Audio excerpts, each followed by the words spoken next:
পরাণ ভাই, ও পরাণ ভাই, একবার আসছি গো।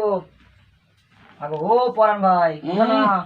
কি হলো তা কি এমন সময় কি হলো কি? হ্যাঁ বুঝি নাতনির বিয়ে দিয়ে তো বেশ ভালোই দাড়ি টাড়ি কামিয়ে সেভ করে বেশ ভালোই বসে আছো, শুয়ে আছো আরামসে। আহা, উঠো না একবার। আমার কোনো আর চিন্তা নাই, উঠা বসার কিছু দরকার নাই, আরামসে পড়ে আছি, ওইটি ভালো। আবার উঠা বসা কেন? নিশ্চয়ই আবার একটা কিনো বাঁশ এনে তো নিশ্চয়ই। হ্যাঁ, আমার বাঁশটি দিবে বলে এসেছো। হ্যাঁ, উঠতে হবে কেন বলো তো? কি হয়েছে বলো, কি ওই হয়েছে বলো। রকমই বলতে পারো। আসলে শোনো, বুঝলে না, আমি কালকে একটা পূজা ওয়ার্ল্ড বলে একটা চ্যানেলে একটা ভিডিও দেখলাম, জানো? তোমার হচ্ছে সেখানে বলি টলি দিয়েছে। আমার তো মাথা খারাপ হয়ে গেছে। তারপরে এমন রাগ হচ্ছিল, মনে হচ্ছে মোবাইলটাকে ভেঙে দিই। তারপরে এবার তার সঙ্গে আমার ঝামেলা হবে। তুমি আগে আমাকে বলো তো, তোমার কাছে আগে জানতে এসেছি, এটা কি ঠিক না ঠিক নয়? ওই রকম নিরীহ প্রাণীগুলাকে ওরকম কাঠগড়ায় এনে তাদের দাঁড়িয়ে হাঁড়ি কাঠে মাথা গলি তাদের কেটে দিচ্ছে, ম্যামে করে তারা চিল্লাচ্ছে, ওগুলো কি ঠিক না ভুল? দূর অত ছাড়া রে ঘুমের বারোটা বাজালো রে। আমার মাথা মটকা গরম হলে আমি কারো কথা শুনিনি রে, সর্বনাশ করে দিল। আজ আমার ঘুমের বারোটা বাজকে সালো। ও যে হত ছাড়া যেগুলাকে বলি করছে, ওগুলা তোর নিরীহ প্রাণী বলে মনে হচ্ছে? হত ছাড়া কুটা তোমার মনে হয়নি? তোর আমার কি মনে হয়নি? আমার মতো বহু লোকের মনে হয়নি ওগুলা নিরীহ প্রাণী। সারা বুঝে মরুনু তোরা, তোরা বলবো ওগুলা নিরীহ প্রাণী? হত ছাড়া। এই তুমি জানো ওরা নিরীহ প্রাণী? এবং শোনো, আমি সম্পূর্ণ বলি বিরোধী। গীতায় কি বলেছে জানো? আমি গীতায় পড়েছি যে ষড়রিপুর বলি করো, কিন্তু এইসব নিরীহ পশুর নয়। কেমন হত ছাড়ার কথাবার্তা শুনেলে? ও যে হত ছাড়া, আমি একটা কথা বলি শুন, ষড়রিপুর বলি করো আর সত্যরিপুর বলি করো। হ্যাঁ, আমি সে বিষয়ে তর্কে শুনো। দেখো, তর্ক করতে গেলে বহু ঘাটতি হবে, এখন কি সব সময় আর আমার হাতে? তোদিকে বুঝানোর বয়স আমার এখন আর নাই। তার কারণটা হচ্ছে শোন, বলিটা হয়েছিল কিসের জন্যে সেটা জানতে চেয়েছো তো? হ্যাঁ, সেটাই আমি জানতে চাইছি, শুন এটা ঠিক না ভুল? শুন, এটা ঠিকও নয়, এটা ভুলও নয়। বিভিন্ন লোকের বিভিন্ন মতামত, কিন্তু একটা কথার মধ্যে রয়েছে যেটা তোরা জানুনু। শুন কি জানি না, কথা, সেটা শুনি। এখন শুন। সেসব কথা বলতে গেলে বহু ঘাটতে হয়, বহু পুরাণ, বহু ইচে ঘাটতে হয়। আমার অত জ্ঞানাজ্ঞান নাই, তবু যতদূর ব্রাহ্মণদের সঙ্গে গুজে গুজে এইসব তখন শুনেছি, বহু লোকের ঝোলাঝুলি বয়েছি, তারাই এইসব গল্পগুলো আমাকে শুনেছিল, শুনতে হবে। ওই ব্রাহ্মণগুলো বিরাট বদমাস, ওদের কথা আর বলো নি। দাঁড়িয়ে দাঁড়িয়ে জানো, সামনে দাঁড়িয়ে নাচছে, ঘন্টা বাজাচ্ছে, আর এরকম করে ওদিকে কাটছে। আমার যে কি রাগ উঠেছে ওদের উপরে, কিছু আর বলো নি। ও যে শুন শুন, বেকার ব্রাহ্মণ মানুষকে দোষী করিসনি, দোষী করিসনি। কথাটা আগে দেখ। আমার একটা কথা, প্রথম থেকে শেষ পর্যন্ত আমার কথাগুলো ভালো করে শুনবি, তারপরে বিচার বিবেচনা করে বলবি যে ওই ব্রাহ্মণের ঘন্টা বাজানোর দোষ কী হলো আর বলি করারই দোষটা কী হলো। শুন তাহলে বলি। এই থেকে প্রায় বহু বছর আগেকার কথা। হ্যাঁ, এখনো হয়তো খোঁজ করলে ব্রহ্মাণ্ড পুরাণ বা যদি আরও এইসব পুরাণ আছে, সেসব নামগুলো এখন মনে করতে পারছি না, বয়সও হয়েছে দেখ। তবু বলছি, সেসব পুরাণে ছিল। তারা ব্রাহ্মণ বৈষ্ণব লোক, তারা কি আর মিথ্যা কথা বলে গেছে? না তারা এমনি এমনি এগুলো করে গেছে? আরে তাদের কি মতিরে বম হয়েছিল? মতিরে বম হয়নি, তারা ঠিকই করে গেছে। তবু তোরা যখন জানতে চাইছো, আসলে দেখ, এখনকারের দাদু ঠাকুমা এদের কাছে বসে গল্প শোনার বয়স আর কারো নাই রে, কারো নাই। এখনকারের ছেনার ফুল করতে করতে যখন পদের ফুল খুঁজলো না, অমনি কি এই ইংলিশ পড়বি যা, এই উমুক পড়বি যা, ছেনা পেনাকে দাদু ঠাকুমার সঙ্গে লোক মিশতে দেয়নি। এইসব গল্প দাদু ঠাকুমাদের কাছে আছে, এখনো আছে। তবে হ্যাঁ, এখনকার যে মানুষের মনোভাব ভালো নাই, তাই সবাই ভুগে চলেছে কি শুধু বড় লোক হবে, এইটাতে মেন কথা। যাক মরু যা, ওসব আমার ঝামেলায় যার দরকার নাই। তুই এখন যেটি জানতে এসছু সেইটি তোকে সামান্য করে বলে দি শুন। ব্যাপার হচ্ছে এইটা হচ্ছে তোর ওই উমা পার্বতী, হ্যাঁ, মানে তোর কি বলবো, ভোলেনাথ, হ্যাঁ, ভোলে মহেশ্বর আর মা পার্বতী, ওরে বাবা রে, ওরে বাবা, তাদের নামে, হ্যাঁ, কি বলবো, ঘন প্রণাম করতে আর ইচ্ছা করে। তোমাকে প্রণাম ভক্তি দেখা, তুমি তুমি আমাকে উত্তরটা দিবে। আর মাথা এখন গরম হয়ে দাদা, ও তো মাথা গরম করলে কোনো কাজ হয়নি রে। শুন, মাথা গরম করে করে তো দেশ আয় শেষ হতে বসেছে। ওই মাথাটা একটু তোরা ঠান্ডা রাখ না, কথাগুলো একটু বোঝার চেষ্টা কর না। শুধু তোরা না জেনে টেনে লাপাও বল দেখি। কথাটা শুন শুন বলছি। বলো বলো। এখন কি হয়েছে, মা পার্বতীর বিবাহ হলো, হ্যাঁ, বাবা মহেশ্বর ভোলা মহেশ্বরের সঙ্গে। কিন্তু তাদের মানে দক্ষ রাজের বল আর এই তো মানে এদের সব কারো ইচ্ছা ছিল নি। ওই মায়ের তো বয়সটা কম ছিল, আর বাবার তো বয়সের অন্ত নাই। যাই হোক, তো ওর সঙ্গে বিয়ে দেওয়ার ইচ্ছা ছিল নি। তবুও অনিচ্ছা সত্ত্বেও মেয়ের কথা আর ফেলতে পারলো নি, কন্যা যাকে বলছে আজকে কন্যার কথা ফেলতে পারলো নি, তাই তাদের সঙ্গে বিবাহটা হলো। তো তাদের বিবাহ নিয়ে বলিরই কি সম্পর্ক? আরে বাবা বলেছি, দেখো আমার কথার মালিকের কথা বলো নি, দেখো আমার বড্ড মাথা গরম হয়ে যায়, এখন আমি ওই জন্য কারোর সঙ্গে আর মিশিনি, বাইরেও বেড়াইনি, চুপ করে শুয়ে থাকি। আজ আমার কথাটা আচ্ছা আচ্ছা, শেষ ঠিক আছে করতে ঠিক আছে ঠিক দিবে আছে তুমি? ঠিক শুনো আছে, বলো। কথাটা শুনো। ব্যাপারটা হলো, বিবাহ হলো, হওয়ার পরে কৈলাসে গেলেন পঞ্চানন, মানে বাবা মহাদেব ভোলেনাথ বিয়ে করে তার কৈলাসে মা পার্বতীকে নিয়ে গেলেন। এবার যাওয়ার পরে, হ্যাঁ, বাবা ভোলেনাথ একদিন বসে বসে চিন্তা করছেন, বিবাহের একদিন পরে বসে বসে খুব চিন্তান্বিত, যে আহা আমি তো চতুর্দিকের কি বলবো একজন, মানে আমাকে সকলে ভালোবাসে, তো ভালোবাসাটা পারত আমি, আমার বিয়েতে আমি কিছুই করে উঠতে পারলুম না, তখন খুব মনটা খারাপ। এমন সময় মা পার্বতী দেখলেন যে ভোলেনাথের মনটা বড্ড খারাপ। দেখার পরে উনি এসে জিজ্ঞাসা করলেন যে, হে প্রভু, আমার সঙ্গে বিবাহে কি আপনি সন্তুষ্ট নয়? তখন উনি বললেন, না না, ছি ছি ছি ছি, এ কি কথা তুমি বলে চলেছ, না না না, সেটা ঠিকই আছে, আসলে ব্যাপারটা হয়েছে কি জানো, আসলে আমার মনটা খারাপ অন্য কারণে। তখন মা পার্বতী জানতে চাইলেন যে মনটা খারাপ কিসের জন্যে, প্রভু যদি আপনি ভেঙে বলেন। তখন প্রভু পঞ্চানন, হ্যাঁ, তিনি ভেঙে বললেন, দেখো, স্বর্গমত্ত, হ্যাঁ, আর তোমার পাতাল, এই তিন পুরী, হ্যাঁ, আমার বড্ড মানে জানাশোনা, মানে ছেলে সন্তান আমাকে বাবা বাবা করতে তারা অজ্ঞান, শিষ্য শাবক বহু আমার আছে, তাদেরকে দুটো আমাদের বিবাহে অন্ন গ্রহণ করাতে পারলুম না। তখন মা পার্বতী হেসে বললেন, আসলে মা পার্বতী ছিলেন অন্নপূর্ণা, এক কথাই বলা যায়, জানো, সেসব কথা থাক, এখন মেন কথাটাই এসেছি। মেন কথাটা হচ্ছে, মা পার্বতী হেসে বললেন, হি হি হি হি হি। আরে ওটা কি দরকার আছে চিন্তা ভাবনা তুমি করা? হি হি হি করে হেসেছিলে না মা? না না, আসলে আমি মায়ের মতো তো হাসতে পারবো না, আমি অধমের সন্তান মায়ের। মা গো মা জননী, তোমার হাসি মধুর জরে মা, মায়ের হাসি মধুর মতো, আহা। আচ্ছা ঠিক আছে, আর মধু ঝরাতে হবে নি মা, তুমি বলো এবার আচ্ছা আমাকে। ঠিক আছে ঠিক আছে, বলি শোনো, এবারে দেখো মা হেসে উঠলেন, আর হি হি বলবো নি, তুমি রেগে যাচ্ছ। আচ্ছা শুনো, আমাকে তাড়াতাড়ি উত্তর বলো আগে। আচ্ছা তাড়াতাড়ি উত্তর বলতে, শুনো, আমার গল্প বড্ড শুনতে হবে, না হলে তুমি উত্তর পাবে না। তোমার দেখো, এই ডাক্তারের, এই তোমার এই রুগীর তাড়াতাড়ি বলে ডাক্তারের তাড়াতাড়ি না, হ্যাঁ, তুমি জানতে এসেছো, তুমি মুড করলে তুমি বসে থাকো, আমি ঘুমিয়ে পড়বো। না না ঠিক আছে ঠিক আছে, হ্যাঁ? তুমি বসো। আসলে অত সময় মানুষের হাতে এখন আছে, কত কাজ পড়ে আছে বলো কাজ তো। তোমার হাজার থাকতে পারে, ওই কাজ করে করেই তো তোমরা সব জিনিসপত্র না জানা হয়ে রয়ে যাচ্ছে, আর ওই শুধু লেগে পড়ছো যুদ্ধ। কেউ কিছু একটা আরম্ভ করলেই তোমরা লেগে পড়ছো যুদ্ধ। আরে বাবা, তোমরা যদি জানো নি তো তোমরা লেগে পড়ছো কেন শুধু শুধু যুদ্ধ? আমি কি এগুলো কি বেকার বকতে চলেছি? শুনো কথাটা, তারপরে বলি। যেটা হলো, আমি আর রাগ করবো যে বুড়া বয়সে রাগ করে কি লাভ, আর আজ বলতে কাল কোন দিন মরে যাবো তার কোনো ঠিক নেই, হরি বল। আচ্ছা যাক, শুনো কি হলো জানো, মা পার্বতী হেসে বললেন, আচ্ছা ঠিক আছে, তোমার যে শিষ্য শাবক সন্তান সব রয়েছে, তুমি প্রভু, তুমি না, আপনি বলেছেন সম্বন্ধে আমি ভুলে যাই, বুড়া মানুষ যখন তখন যাতা হয়ে যায়, ঠিক আছে। উনি বললেন যে আচ্ছা ঠিক আছে, তাহলে শিষ্য শাবক সন্তান যারা রয়েছে তাদেরকে আপনি সব নেমন্তন্ন করুন। তখন বাবা পঞ্চানন, মানে মহেশ্বরের, ভোলা মহেশ্বরের মনে সে কি গদ গদ ভাব, আরে কি হাসি কি হাসি, দেখলে তোমার পরান্তে জুড়িয়ে যেত, আহা, সে যে হাসি, সে যে দৃশ্য, যার যে দেখেছে, আহা, কি মিলন কি মিলন।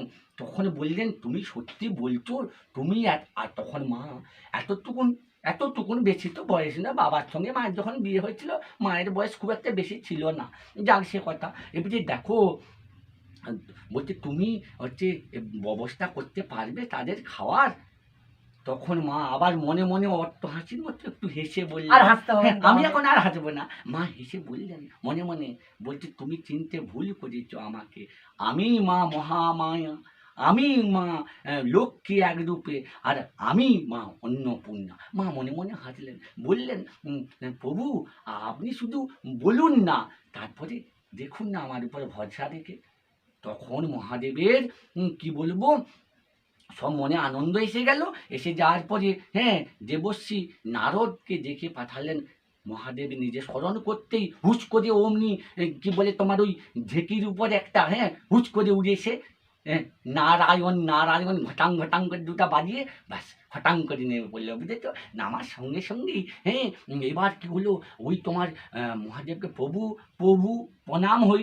হ্যাঁ বলছে, দেখো নারদ, আমি বলছিলাম যে আমার তো বিবাহ হলো, আমার একটু ইচ্ছে যে আমার যারা সন্তান শাবক এসব রয়েছে তাদেরকে একটু অন্ন গ্রহণ করাবো। বলছে, প্রভু তো উত্তম প্রস্তাব, তাহলে আমি বেরিয়ে পড়ি সব নিমন্ত্রণ করতে। উনি জানতেন যে ভোলা মহেশ্বরের ত্রিভুবন, এই যে ত্রিভুবন মানে ত্রিভুবন নয়, এটা ত্রিভুবন। আরে বাবু বুড়া হয়েছে, সবকে আর বলতে পারি, যাক মধু, ওই ত্রিভুবনে যা যা সব শিষ্য শাবক সন্তান সমতুল্য সবকে নিমন্ত্রণ করে দিলেন ওই নারদ মুনি।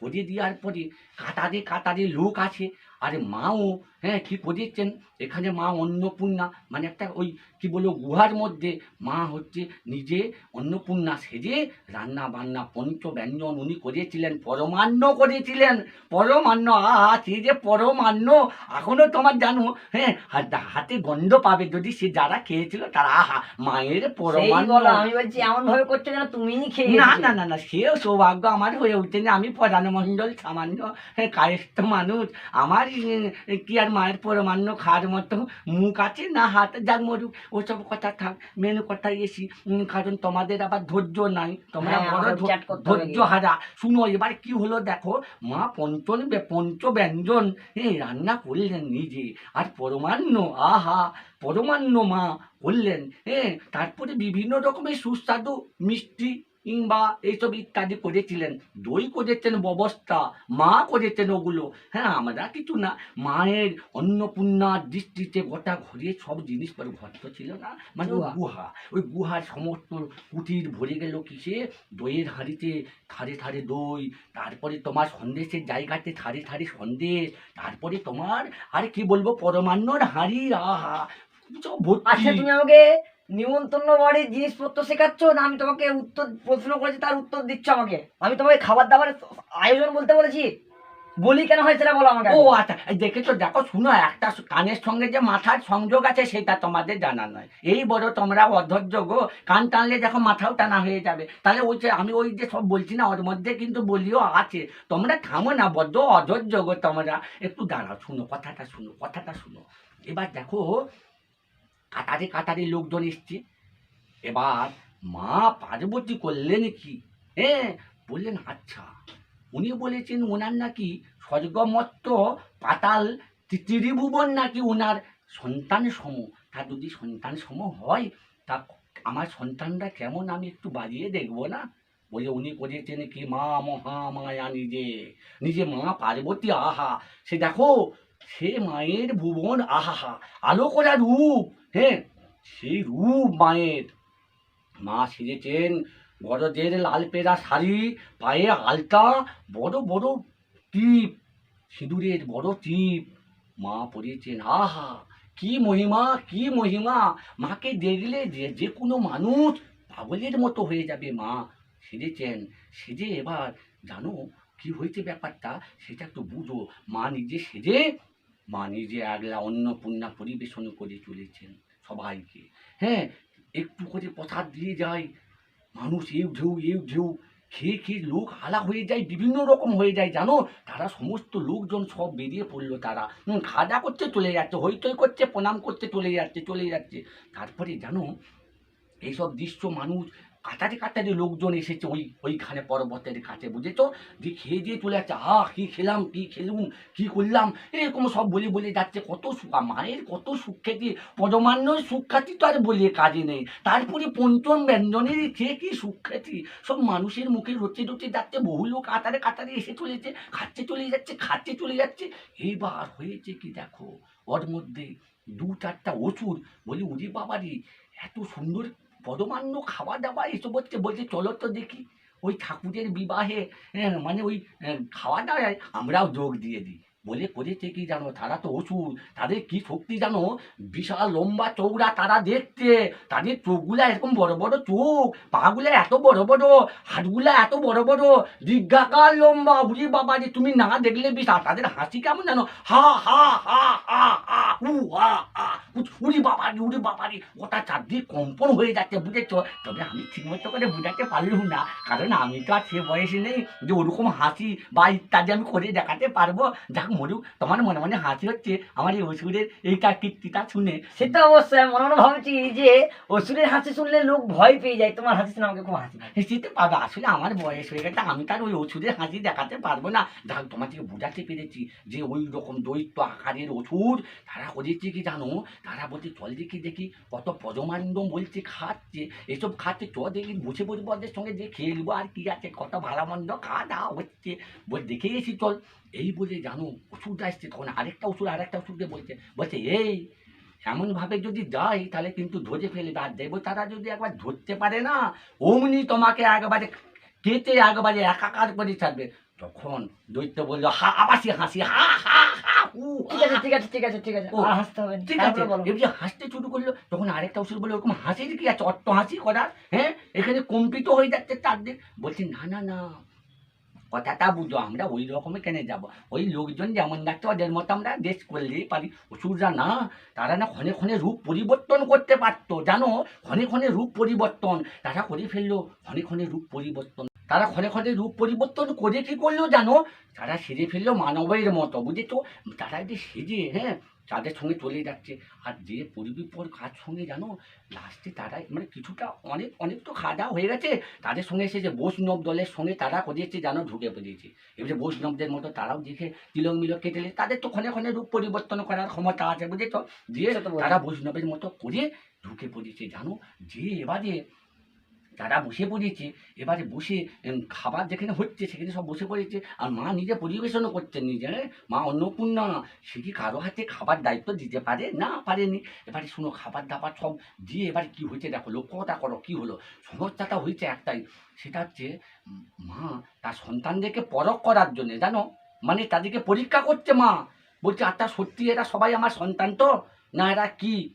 এবার কি করেছে কি জানো, মা একটা জেলা শাড়ি পরে, হ্যাঁ জেলা শাড়ি পরিয়েছে, হ্যাঁ কিছু নাই, এবারে জেলা শাড়ি পরে আর এরকম করে একটা বেশ লাল পেটা শাড়ি পরেছে, কিন্তু জেলা শাড়ি দেখছে কোন সন্তান তাকে মা বলে মানে। আর মায়ের দেখো মায়ের বস্ত্র মানে গরিবের মতো বলতে চাইছো? শুনো গরিবের মতো না, মানে এমন শাড়ি পরিয়েছে তার অঙ্গ প্রত্যঙ্গ মানে যারা অধম তারা দর্শন করবে, আর যারা অধম নয় যারা সন্তান তারা তাকে দেখলে মাথা নিচু করে ফেলবে। সেটা সে যারা মাথা নিচু করবে তারা মা সন্তান, মানে কি মাকে দেখে মায়ের যদি কাপড় বস্ত্র যেমনই পরা হোক সন্তান কি তাদের দিকে কুদৃষ্টি বা কুনজরে তাকাতে পারবে নি। তাহলে এবারে ব্যাপার হচ্ছে কি সেইটা মা জানতে চেয়েছে, যে ভোলে মহেশ্বর বলেছেন যে ওনার নাকি সবই শিষ্য সাধক সন্তান, তাহলে সন্তান তো মায়ের দিকে কুদৃষ্টি বা না, না, না। কুয়ে তাকাতে পারবে না। না। সেই জন্য মা মহামায়া নিজে তার রূপে সে মানে বিভোর অবস্থা, আর তার মানে কি বলবো রং, হ্যাঁ দুধে আলতায় গুলায় রং, তারপরে পায়ে আলতা পরেছে মা, হ্যাঁ সে একবারে যেমন আলোয় আলোক ছটা, হ্যাঁ এই অবস্থা করেছে মা জানো। এইসব করার পরে মা একটি জেলা শাড়ি পরে মা নিজে সবাইকে পরিবেশন করছেন। বৈষ্ণবগণ যখনই মায়ের ওই রূপ দর্শন করার চেষ্টা করেছেন, মায়ের দিকে চট করে বৈষ্ণবগণ চক্ষু নামিয়ে মায়ের দুটি পদদিকে তাকিয়ে তারা প্রণাম করছেন। মা বুঝতে পারছেন যে এগুলো আমার সন্তান। দেখো মা যেই দিকে পরিবেশন করে করে যাচ্ছেন, খাবার দিয়ে দিয়ে যাচ্ছেন, সেই সন্তানরা মায়ের পদদিকে, ওই জন্য মায়ের পায়ের দিকে সন্তানদের তাকাতে হয় জানো। মায়ের অঙ্গ প্রত্যঙ্গ বলছে মায়ের পায়ের দিকে চরণের দিকে তাকানা সন্তানদের কর্তব্য, তা না করে অসুর সত্তা কিন্তু ওইসব সন্তান মন্তান ওরা বুঝেনি, বুঝেছো? ওরা কুদৃষ্টি মায়ের দিকে তাকে মনে মনে বড্ড হাসতে শুরু করলো খিলখিল করে। তারপরে মা মহামায়া নিজে বুঝতে পারলেন যে না এরা সবাই কিন্তু আমার সন্তান নয়। তখন তিনি লজ্জায় পড়ে গেলেন, তার এই বস্ত্র পরা বা তার এই পরীক্ষায় তিনি ফেল হয়ে গেলেন। কি করলেন তখন? ছুটে নিজের বস্ত্র অঙ্গে ভালো করে চাপা দিয়ে ছুটতে লাগলেন সেই কুঠিরকে, আর বলতে রইলেন ওরে ওরে তোরা আমার সন্তান নয়, তোরা মনে হয় পাঁঠা, তোরা পাঁঠা হবি। মা বলে দিলেন এই কথা বলে মা লজ্জায় ছুটে খাবার পরিবেশন বন্ধ করে ছুটে চলে গেলেন গুহার মধ্যে। এখানে কি হলো না, সেই অসুররা তখন সেই পাঁঠা মানে যে ছাগল বলছি আমরা যাকে এখন, সেই তো যাকে বলে দিচ্ছি আমরা। থামো থামো, এখন বলে দিচ্ছ কি তোমরা, কি দিচ্ছ সেটা তো পরে বলবো, আগের ঘটনাটা শুনো। মা নিজে ঝরঝর করে কাঁদতে রইলেন গুহায় বসে, তার সন্তানদের ব্যবহার তাকে ভাবিয়ে চলল। এরা সন্তান, মহাদেব বলেছিলেন আমার ত্রিভুবনে সব সন্তান সম রয়েছে, এরা কি সন্তান? আর যারা তোমার বাকি ছিল তারা সব মাথা নিচু করেছিল, ওষুধ সত্তা, ওরা ওই ওষুধরা কিন্তু, অসুররা কখনো মানুষ কি হয়? হয়নি বাবা, জানো তারা কখনো মানুষ, তারা মানুষের সঙ্গে সেজে থাকলো বলে কি তারা মানুষ হয়ে গেল? তাদের বিবেক বুদ্ধি কি মানুষের সত্তার সঙ্গে মিশে গেল? না গো না। আচ্ছা তারপর বলো, আমি আর থামতে পারছি না। শুনো বলো, তারপরে বলো, কি বলো। হলো দেখো। মা মহামায়া নিজে কাঁদতে রইলেন বসে বসে গুহার মধ্যে। এখানে সব ভক্তগণ খাবারের আসনে বসে রইলেন। যাদেরকে পাতে খাবার দিয়েছিল তারা আশ্চর্য হয়ে গেলেন, তারা খাবার মুখে আর তুলতে পারলেন না, তারা যে সন্তান, মায়ের অপমান তারা সহ্য করতে পারলো না। তারা কি করলো জানো, সেই খাবার হাতে অবস্থায় রয়ে গেল। আর এই ওষুধ দুজনের দেখলো মায়ের অভিসম্পাতে তারা পাঁঠার রূপ গ্রহণ করছে, পরপর দুদিকে দুটো শিং বেরিয়ে গেল। তারপর আস্তে আস্তে গায়ে লোম হলো, 4টা পা হয়ে গেল, তারা পাঁঠায় পরিণত হয়ে গেল। ওখানে কারা হয়েছিল জানো?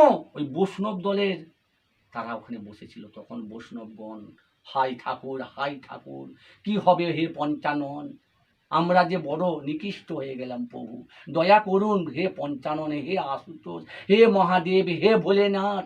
কাতরে কাতরে তারা কাঁদতে রইল, বাবার কাছে এসে হাতে পায়ে ধরে সবাই অনুরোধ করতে রইল, এই দুজনের কি হবে প্রভু? তখন প্রভু বললেন আমার তো কিছু করার নেই, তোমরা আমার সন্তান সমতুল্য, তোমরা যদি মা পার্বতীর রূপে এইভাবে তোমরা দৃষ্টিপাত করেছো, মা নিজে তোমাদেরকে অভিসম্পাত দিয়েছেন, এখানে আমার তো কিছু করার নেই বাবা, তোমরা যে আমার সন্তান, তোমরা যে আমার শিষ্য সমতুল্য, তোমরা সেই জ্ঞানটা রাখতে পারলে না, তোমরা এই জিনিস করলে। হ্যাঁ, এখন আমি কি করি? এবার মহাদেব গেলেন মা পার্বতীর কাছে, অনুরোধ করে বললেন দয়া করে পার্বতী তুমি বেরিয়ে এসো, এ ভুল তোমার নয়, এ ভুল আমার, আমি আমার সন্তানদের চিনতে পারিনি, এদের আমি বুঝতে পারিনি, তাই আমার এই অঘটন ঘটেছে, তুমি বেরিয়ে এসো, ক্ষমা করো। মা পার্বতী সেখান থেকে বললেন না, আমি এই রূপে আর দর্শন কাউকে দেব না। এই হতচ্ছাড়ারা যারা সন্তান হিসাবে আমার এসেছিল পরমান্ন খেতে, তারা আমার প্রতি দৃষ্টি দিয়েছে কুদৃষ্টি, কুনজর, তাই এদের রক্ত না দেখা অবধি আমার এই অঙ্গ প্রত্যঙ্গের রাগ শান্ত হবে না। তখন এই হলো তার পরিস্থিতি। তখন অসুররা বুঝে গেল যে আমাদের আর কোনো পথ নেই। তখন অসুররা বুঝতে পারলো আমাদের আর কিছু করার নেই, আমরা এখন এক কাজ করি, মা পার্বতীর দ্বারস্থ হই। আর ভোলে মহেশ্বরের কাছে তো পায়ে ধরেছিল, তার মহেশ্বর বলেছিলেন মা পার্বতীর কাছে যাও তোমরা, সে অভিসম্পাত করেছে, সেই তোমাদের বিধান দেবে বলে। এবার কি হলো, ওই ছাগলেরা ব্যয় ব্যয় করে মায়ের কাছে ডাকতে রইল। আর সেখানে যে পৌঁছালো, বলল মা আমরা তো অধম, তুমি মা তুমি ক্ষমা করে দাও মা, আর আমাদের এই এই দেহ আমাদের কি হবে তার ব্যবস্থা করে দাও মা। মা সেখান থেকে আর বেরিয়ে এলেন না, ওদের মুখ দর্শন করলেন না। মা বলে দিলেন তখন, ওরে হতচ্ছাড়ারা, ওরে অবাধ্য সন্তানরা, তোদের এই কুল থেকে তোরা রক্ষা পাবি যেখানে তোদের এই বলি হবে। মা বলে আমাকে সম্বোধন করবি, ওই রক্ত দেখব, আমার রাগ ঠান্ডা হবে, আপসেই তোরা আবার মানুষ করে জন্মগ্রহণ করবি। ব্যাস, এবার তোমার প্রশ্নের উত্তর আমি দিতে পেরেছি। তখন ওই ছাগলেরা, পাঁঠারা যাকে বলে, ওই পাঁঠারা লাফালাফি করে বলতে রইল, হে প্রভু আমাদের ভুলের শাস্তি আমরা নিজেরাই পেয়ে গেছি, তাই আমাদের ব্যবস্থা করুন যাতে বলি হয়ে আমরা মায়ের কাছে মা বলে মায়ের সম্বোধন করতে পারি। আর মা আমাদের এই রক্ত দেখে মা আমাদের এই জীবন থেকে আবার আমাদের মানুষ জীবনে ঘুরিয়ে দেয়। এই জন্য বলির সৃষ্টি হয়েছিল। তাহলে বলির যে হয়েছে তাতে খারাপ জিনিস কি আছে?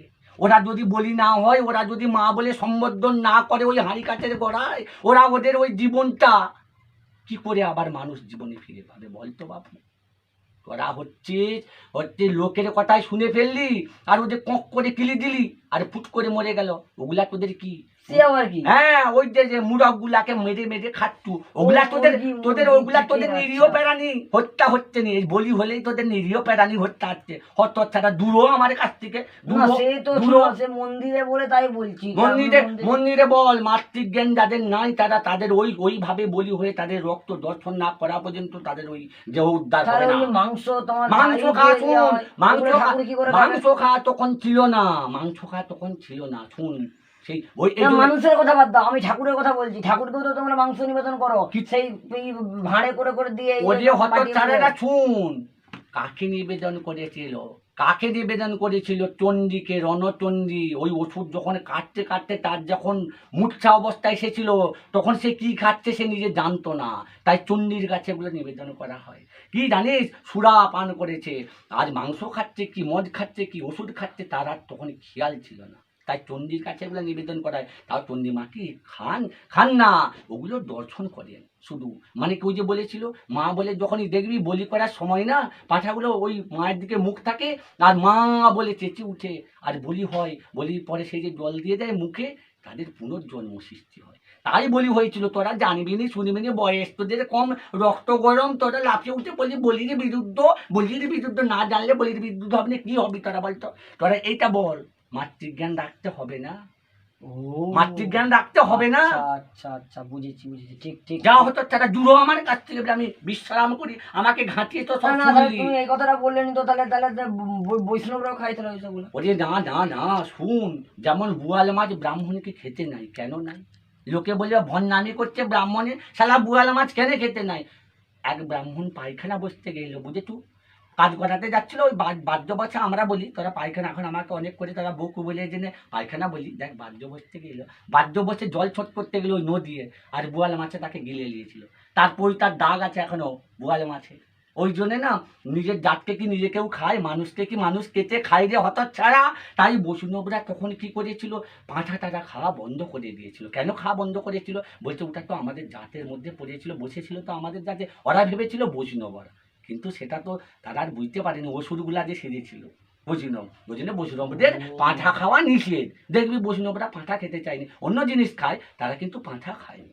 ও, আর তাহলে ওই যে মাংস দেওয়া চোখটা তাহলে কি মায়ের না রে না চন্দ্র না, চামুন্ডা ওই এরাই চন্দ্র খায় তো? চামুন্ড শিগাল মিগাল হ্যানত্যান যারা রয়েছে ওদিকেই নিবেদন করা হয়। পুতনা, এই যেসব রাক্ষসরা রয়েছে, পাপ রাক্ষস, এদেরকে নিবেদন করা হয়, ওটা আর কিছু না। তোরা বুঝবি নি, রক্ত গরম, তোরা শুধু যুদ্ধ করে চলবি, জানবি নি, আর লাফিয়ে উঠবি। আর তারপর শুন, ব্রাহ্মণ বৈষ্ণবরা যে বলবে, এসব ব্রাহ্মণের জ্ঞান আছে, এরা বলবে, এরা জানে সামান্য কিছুই তো পারবে না। আরতির নিয়ম বলে এরা। এইসব ব্রাহ্মণকে তুই বলছিস ব্রাহ্মণ, এরা কিছুই জানেনি, আজকে কেন ব্রাহ্মণ বলে গণ্য করু? হ্যাঁ, তবে করার কিছু নাই, যে দেশে বৃক্ষ নাই সে দেশে বেরান্ডাই বৃক্ষ। বেরান্ডা গাছ দেখেছো? বেরান্ডা গাছ দাঁড় মাজা হতো রে, দাঁড় মাজা।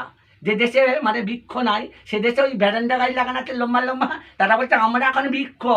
মানে কি, সে দেশে তো গাছ নাই, তো তাদের থেকে লম্বা, তাদের থেকে বড় আর কি আছে? সেই জন্য সেই সব ব্রাহ্মণেরা, এরাও জানেনি, তাই বলছে ব্রাহ্মণও বলে দেখবি, হ্যাঁ আমাদের বলির বিরুদ্ধ, বলির বিরুদ্ধ তো হত ছাড়াগুলা, এগুলা জন্মগ্রহণ করবে কি করে? এদের মহাপাপগুলা মোচন হবে কি করে?